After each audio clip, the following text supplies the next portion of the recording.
Welcome back, everybody. Um, so my name is Dr. Lauren Juskovich. I'm an extension educator with Michigan State University Extension and Michigan Sea Grant. I'm also on the GLAC committee that helped organize for today. We'll start the session on current challenges and potential solutions in the Great Lakes aquaculture region. So I now invite our guest panelists to turn on their video and to the virtual stage, so to say, as I introduced Mr. Bill West, owner of Blue Iris Fish Farm and president of the Wisconsin Aquaculture Association, Dr. Myron Kibis, an aquaculture vet with the Wisconsin Department of Agriculture, and Mr. Alex Seppis, a U.S. aquaculture business manager with Alltech. We've asked each panelist to provide a 5-minute introduction that will also include one challenge, which was very difficult, mind you, for each of them to pick one, but hopefully we'll talk about a few, and then a potential solution that they have used for that problem or are thinking about that they're currently looking into. We'll then use the second half for the session to open up to questions that have been submitted by you in the Q&A box. So we'll first start with Bill West. Take it away, Bill. Okay, my name is Bill West. I'm the owner of Blue Iris Fish Farm. I'm approximately 20 miles west of Green Bay, Wisconsin, just to give you a perspective. We started our farm, the slide you see is it's like 40 acres square. And we started our farm, we bought it back in '88, so we started digging ponds. This was a complete cornfield. So everything you see on here has been modified from a cornfield. And right now I have 9 ponds. You can see, I don't know if my cursor doesn't work, but the largest one is on the bottom. If you look at the right in the center of the big one, there's some blue things. Those are what I call my blue fry tanks.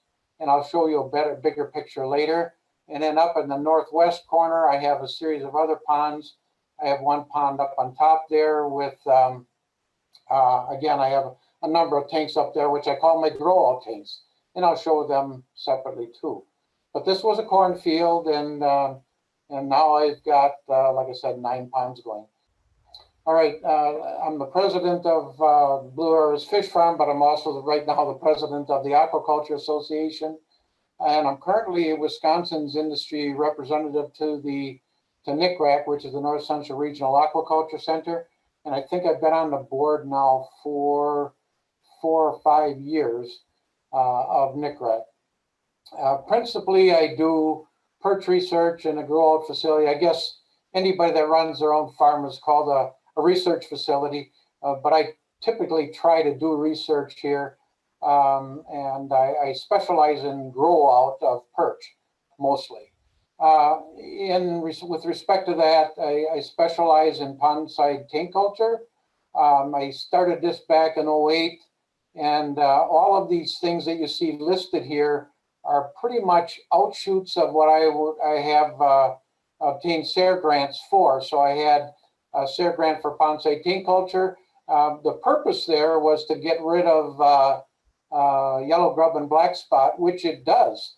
So it doesn't actually get rid of them, but it prevents them from getting it, even if the pond water that you're using as your source water is infected.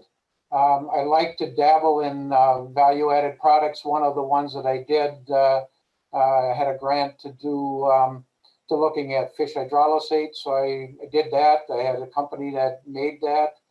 More importantly, I was looking to generate a source of protein which I could use in fish food, but I didn't. I think that takes more knowledge than I have to do that, so I didn't go farther than just making hydrolysate. And then I got a SARE grant to do cold banking of perch, which allows me to put perch in a cold banking situation, so I have them available to me all winter long when people don't have access to perch for restocking indoor aquaculture or aquaponics, that type of thing. And I spend a lot of time now on fry culture and feed trading perch. And this past summer, I got into a local vet helped me with developing. I didn't develop it; they were developed, but working with vaccines for both fry, perch fry, and adult perch. So those are the types of things I'm working on. Most of these are all sponsored by SARE grants. Now, what I have here is just some pictures of, remember before I said I had grow out tanks, that's the far upper left corner. Those are high profile tanks, probably about 50 inches, 7.5 feet, 50 inches, maybe hold 1,500 perch, and that would be adult perch per tank. That's what I do for that one. The one on to the right of that is the low profile, where I do all my fry production. This whole setup is going to go into a hoop house now. I'm just building, so I'm going to have a permanent hatchery set up. The far left corner, lower left, is the 49 days. I've got capability of almost 2 inches of fish. If you feed train them right from day one, you're going to start getting some significant growth, and that's what I'm showing here. And then the last one to the lower right, there you can go. You can click on that arrow on the bottom, and that'll start.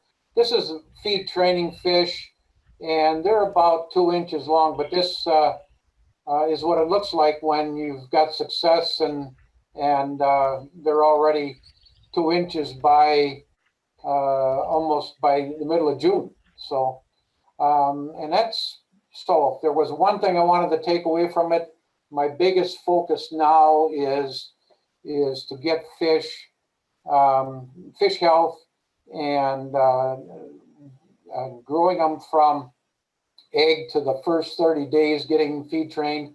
And that's a major stumbling block, getting perch market. I think there's a major shortage of fish, and our biggest losses are going to be in that stage. So I'll turn it back over and then wait for questions later on.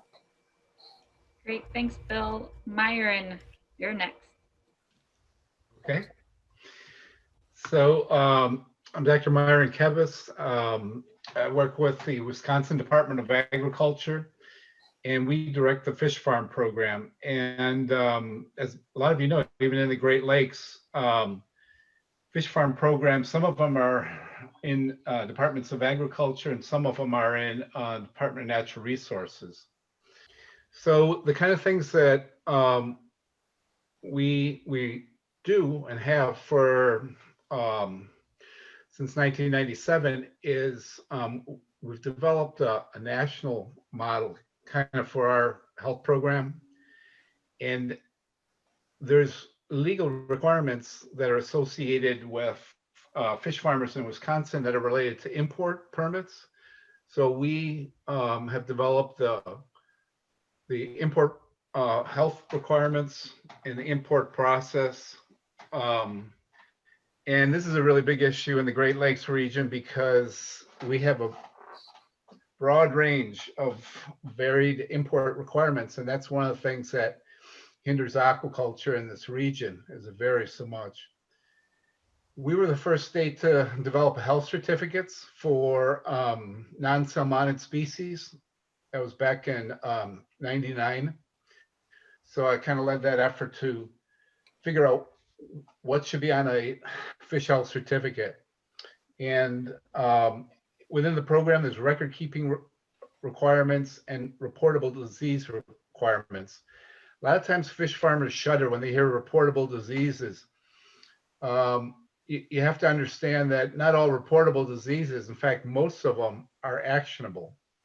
Part of the reason that a state animal health agency wants to know about disease so we can communicate it with other states and with feds. There's been only one example of quarantining a fish farm in the past 30 years in Wisconsin, and that was actually a DNR facility. It was during when viral hemorrhagic septicemia broke out. So reportable diseases are really important so that we can communicate and know what's going out. one of the big things that I've worked on is education, and education began with training veterinarians. So you heard Bill West talk about how he has a veterinarian, and that veterinarian was one of the first ones that we trained, who is working with him now on autogenous vaccines on the farm. I bring this up because I was just talking to colleagues on a national level, actually U.S. Department of Agriculture, and one of their big challenges on a nationwide basis is, and we have it in the Great Lakes too, is not all states have an abundance of trained, available veterinarians to help their industry. We were the first, and we developed a training program, and there are veterinarians from a number of the Great Lakes states who have come and gotten their training from Wisconsin. I should mention, and Emma can point this out too, if you go to the NADF website, one of the training programs that Dr. Hartlib and I developed is on fish health for producers. It's free. Take advantage of it. And it's been taken by, I think at this point, over 800 people all around the world. And so if you want to learn about fish health, go to the NADF website and look for that online course and take it. And you can take it at your pace. It's free. Those are the kind of efforts I developed. The first effort I developed was actually training veterinarians. And the fish farmers said, hey, can we take that course? I said, no. They said, what do you mean? Why not? I said, wait for Dr. Hartlib and I to make one that really kind of suits where you're coming from. So fish health imports are a big issue, and it's a real challenge because, again, it varies throughout the region. And this is just a diagram that I put together, kind of pointing out that a lot of you know, fish are mainly they travel by road. They come into hatcheries. Some of them are going to be directly stocked into waters of the state, and some of them are going to go for bait, and some of them to universities. So that's really what I wanted to say. Do you want us to talk about the challenge example later? Yeah, let's let Alex introduce himself, and then Okay. we could go back to that. Thank you, Myron. Hey, good morning, everybody. Good afternoon for some, I guess. So my name is Alex Tsapis. I'm the regional U.S. actually business development for the aquaculture for Alltech. Work a little bit in the Canadian market as well. And basically, for what Alltech does is just the development of this region, because I believe that the U.S. and the North American market in general has even a greater possibility of aquaculture development, more than Europe, more than Asia or South America even. So a little bit about what I've been through. Again, I've graduated from University of Kentucky, and I've done my master's in business administration in Cyprus. I am from Cyprus, so that's where I grew up. I come from the feed manufacturing side, but also in the production of aquaculture for sea bream and sea bass. And I've kind of been dealing with aquaculture and feed for the last 20 years or so. Joined Alltech in 2012, looking at the algae side and how do we develop that into the market. That's something that the industry is at that point was not ready. So moving on to the feed side, we're kind of trying to expand the development of different specific feeds for what Alltech and its sister companies are doing as well. So as I said, I've been in this area for 20 years. So so a little bit of a snapshot of what Alltech does on a global basis. So we deal with the feed side. We try to improve the animal health through developing specific diets for better performance and at all levels of from broodstock two fingerlings to the grow out as well. On the farm side, we provide the support for the farm level. So not only on the nutritional side, but also on management technologies, what's new in the market, looking at what's around the world. We kind of bring that to the customers and arrange for them to be able to become more efficient and more profitable. So it's something that we don't typically see on the feed side today. And then moving on to the food side is something that we look at what the consumer trends are today, what are we slowly moving into, but at the same time, how do we protect the agriculture industry from going into, let's say, something that they're not willing to, they're producing the fish, but they're not able to sell it. So that's something that we work with customers as well. We try to implement some partnership with the market as well, so we can kind of bring it in front of the customer and be able to give them a better path to selling their product. We, throughout the nutrition of that fish, then we are generating a better product and safer product and fresher product for the customers to enjoy as well, and for the end user as well.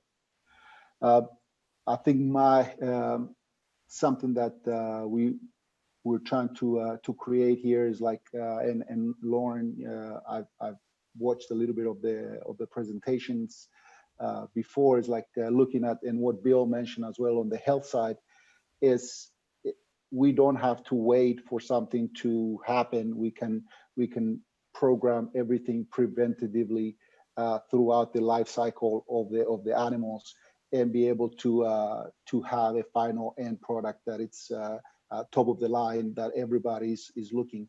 And we want to be self-sustainable in the US, so hey, we got to start somewhere. And again, farmers like Bill and everybody else in this Great Lakes area have the huge opportunity to look at production, either through ponds or through net pens even, or through recirculating aquaculture. Everything's got to be together. And one solution is not the end. So we can leave the challenges later, and then we can leave it to discussion as well. Great, thank you, Alex. We'll go to Bill. Bill, what is the biggest challenge you've faced? Well, as I said before, I raised perch pretty much 100% of my efforts. It seems like there's no problem getting perch from 2 inches up to market. And I don't care if you're stocking them or growing them for grow out for food, but that crisis area in the perch is to get them ability to survive that first 30 days, or get them on food, and reduce the losses in that initial. And Mother Nature's got the same problem. So we're just trying to improve a lot on what she can do or can't do. So I would say that's the thing. And now adding this this health component onto the fry is, I don't know how many people are doing that, but that's new to me, because you accept losses when they're real small. And you always thought it was based on their inability to go on to food, from a natural food to a synthetic food. And maybe that's part of it, but maybe health is another part of it. So we want, again, it's going to be that fry stage. That's the main component of where the work needs to be done.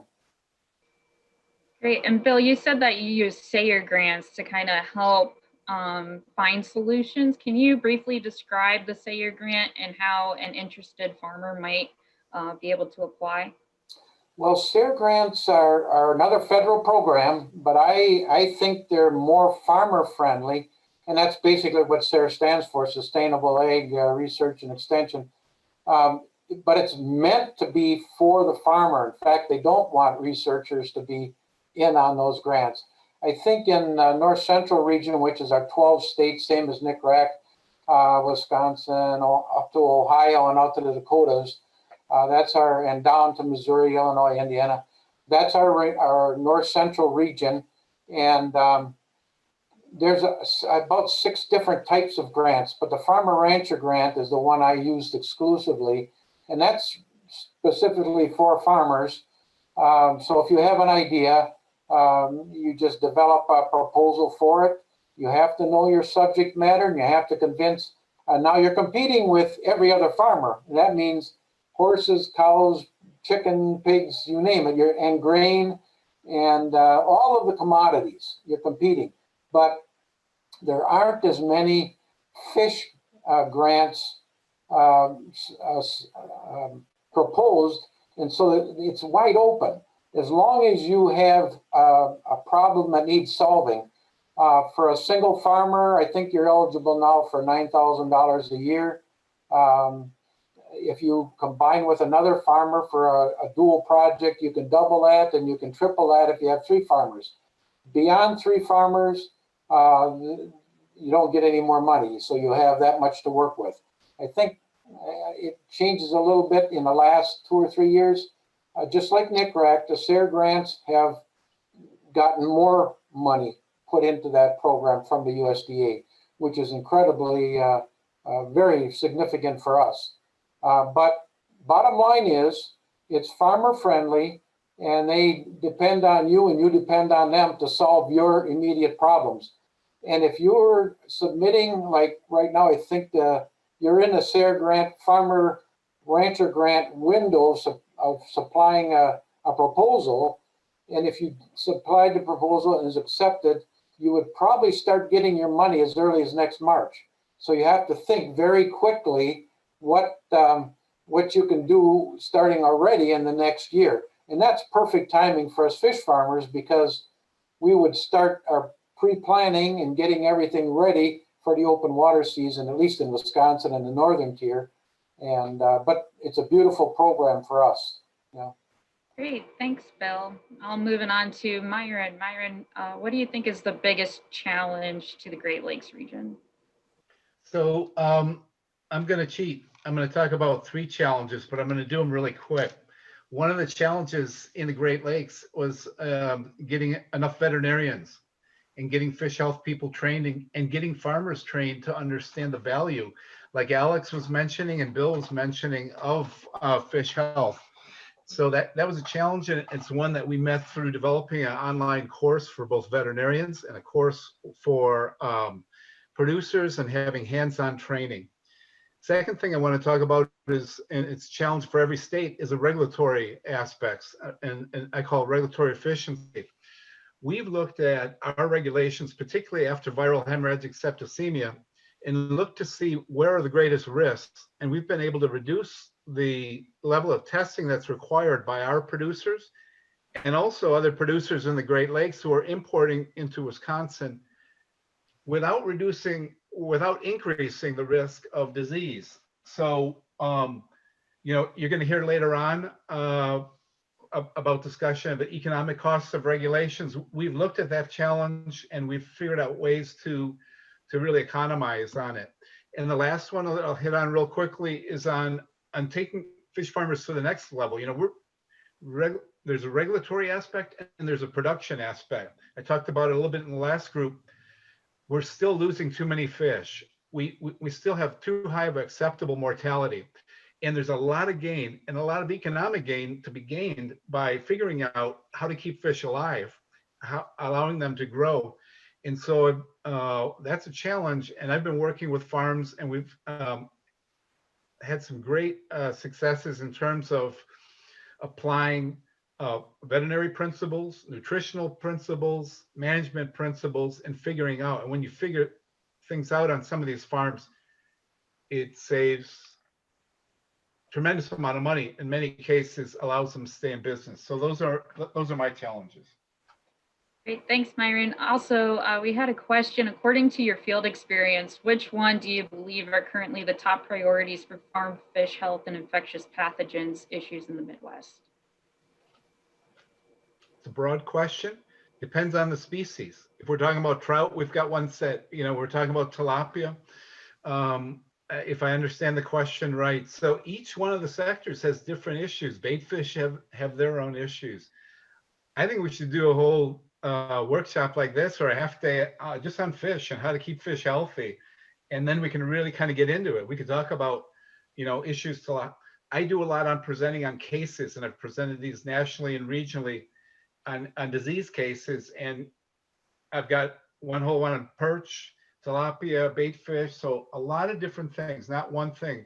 And viral hemorrhagic septicemia is not the major disease at all. In fact, it hasn't been seen on any fish farms. Great, thank you. I'd just like ask any kind of aquaculture expert, the answer is it depends. Alex, what's your number one challenge? Well, Myron touched a little bit on it. He called it a little bit nicer. He said the regulatory efficiency. I think from what I looked, talking to different farmers, the one big thing that keeps them sometimes at bay is the regulatory. And don't get me wrong, regulatory is needed, but sometimes it becomes a regulatory disease.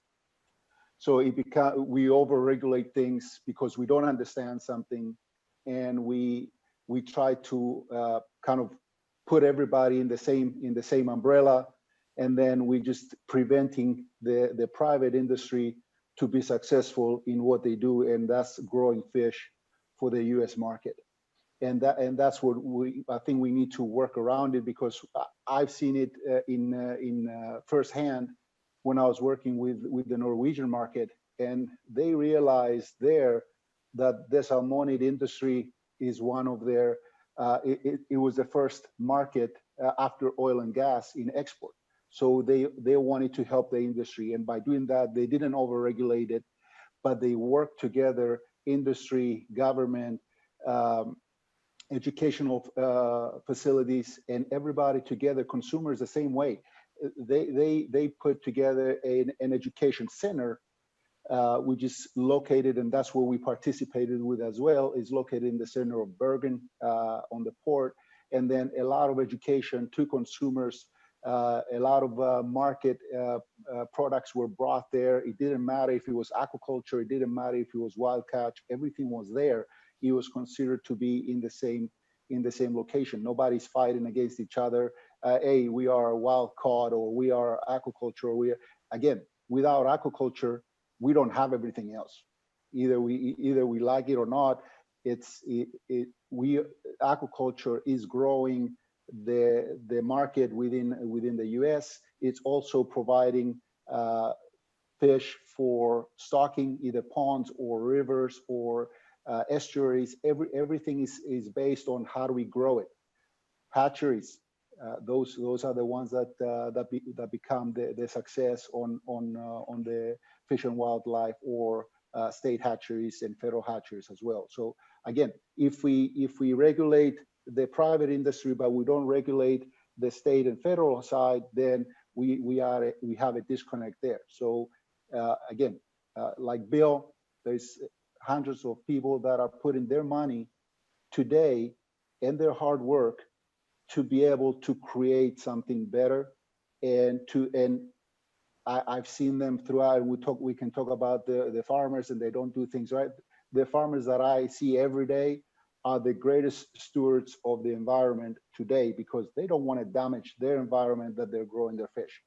So it's part of our new initiative as Alltech. We call it the Planet of Plenty. We don't want to talk about let's say the gloom and doom of what aquaculture or agriculture is doing. We are showcasing the farmers individually and say, hey, these guys grow fish. And for what we do, it's natural. It's in their natural environments. It's in their natural water, and we protect the environment more than anybody can think, because we make sure that if our fish is growing healthy, then we are protecting the water that is going out. We make sure that everything is done correctly. So I'll stop and I'll leave it open to questions. I can go all day long. As Myron said, we need a whole day for some things like this to be able to bring it up to everybody. Can I make that was excellent, Alex. I agree with you so much. Just want to add two things. You know, when we talk about regulatory, there's a number of different aspects that are challenging. I talked about the fish health regulatory, which can be burdensome in some case. But I think you're also talking about the environmental regulations that really probably account for the greatest limitation in terms of expansion and growth of aquaculture. The other thing is your comment about Norway. Yeah, Norway decided they wanted aquaculture. We haven't decided that in the Great Lakes. We're still ambivalent. We still have in some of the Great Lakes states agencies that their primary goal is not to promote agriculture or aquaculture. Their primary goal may be, as they see it, to protect the natural resources. So whether aquaculture grows or not is not a primary concern of the departments of natural resources. And so that structure in the Great Lakes is one of the reasons why in some states you don't have as much push as you do in Wisconsin, for example, where it is within the Department of Agriculture. Great discussion, everyone. I know we can continue, and you know, that it's a great need that potentially CLAC could look at towards the future is expanding and diving into this conversation. So thank you so much, panelists.